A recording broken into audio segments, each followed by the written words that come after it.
ৰংতুলিকাৰে হাসি উঠিল চহৰ শিলচৰ 61 ভাষা আন্দোলনৰ 63 বছৰীয়া পালনৰ বাবে বিভিন্ন সাংস্কৃতিক সংগঠন সাজু হৈছে।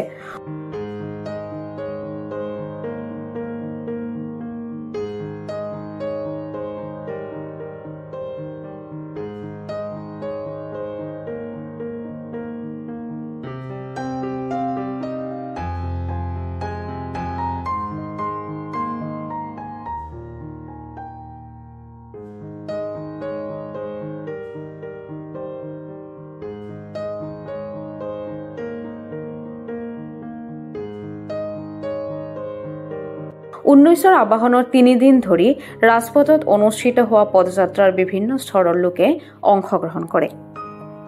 27 বছৰৰ সুদীৰ্ঘ পৰম্পৰা অনুসৰণ কৰি সন্মিলিত সাংস্কৃতিক মঞ্চৰ উদ্যোগত 19ৰ মহাপথ চলাৰ আয়োজন কৰা হয়। আন প্ৰতিবাৰৰ দৰে ৰাজনৈতিক আৰু অৰাজনৈতিক সংগঠন আৰু উপত্যকাৰ বিভিন্ন সাংস্কৃতিক সংগঠনে এই বৃহৎ পদযাত্ৰাত অংশগ্ৰহণ কৰে। 19ৰ স্মৃতিত এইটোৱে আছিল শিলচৰৰ তৃতীয়টো পদযাত্ৰা। এই পদযাত্ৰাত 11 গৰাকী ভাষা শ্বহীদ প্ৰতীকীভাৱেও খোজ কাঢ়ে। প্ৰসংগক্ৰমে এই মহাপথ চলা সন্মিলিত সাংস্কৃতিক মঞ্চৰ হৃদয়ে ৰবীন্দ্ৰনাথ চেতনাই 19 শীৰ্ষক কাৰ্যসূচীৰ এক গুৰুত্বপূৰ্ণ অংশ।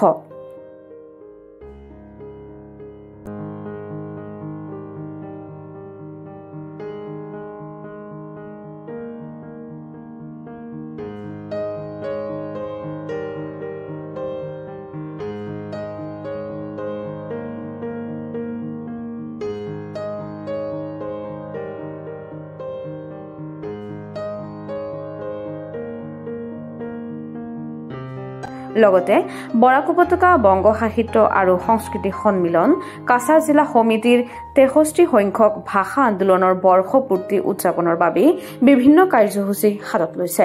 19ৰ আবাহনৰ প্ৰথমটো পৰ্যায়ৰ বংগভৱন চৌহদকে ধৰি সন্মুখৰ পথটো আলপনাৰে সজাই তোলা হৈছে।